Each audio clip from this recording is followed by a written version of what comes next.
Hi guys, as we know, the ending of freedom of movement was presented as a massive Brexit victory by the Tories in 2019, and it has led to severe staffing problems in sectors from manufacturing to farming, from social care to hospitality.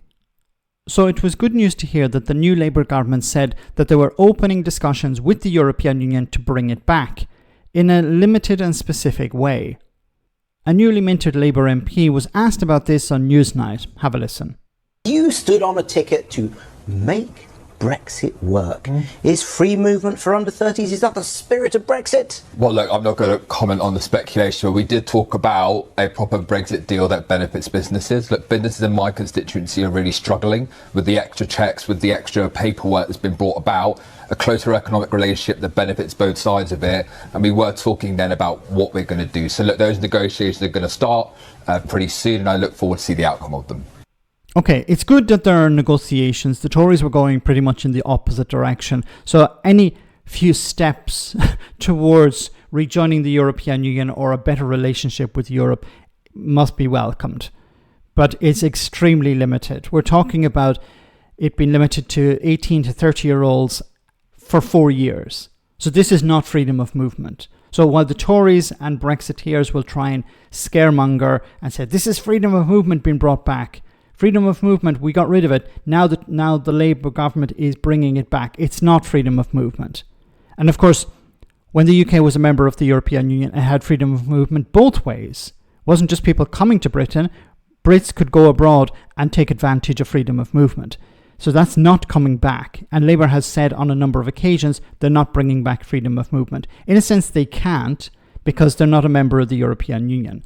Britain is not a member of the European Union. Now, there are some other positives that have been mentioned, for example, the removal of barriers to recognise professional qualifications. It's very little, but it's a positive step. Better cultural ties with Europe related to schools, the arts, sport.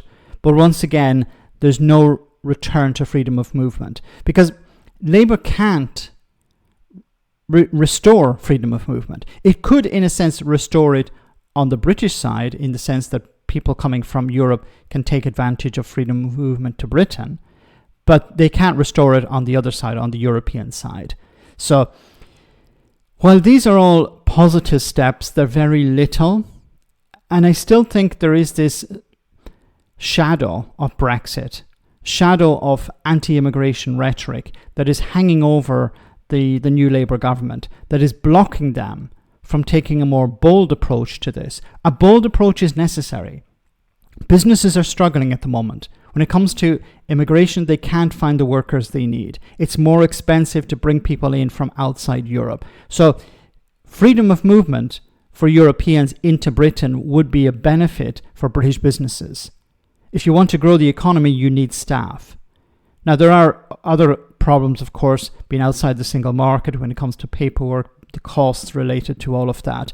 That's not going to go away anytime soon. But when it comes to immigration, Labour could, in a sense, return to freedom of movement for Europeans coming to Britain. But unfortunately, because immigration is so toxic, they're too afraid to touch it, or at least touch it in any significant way. Let me know in the comment section, guys, what you think. As always, your comments are greatly appreciated. Thanks a lot.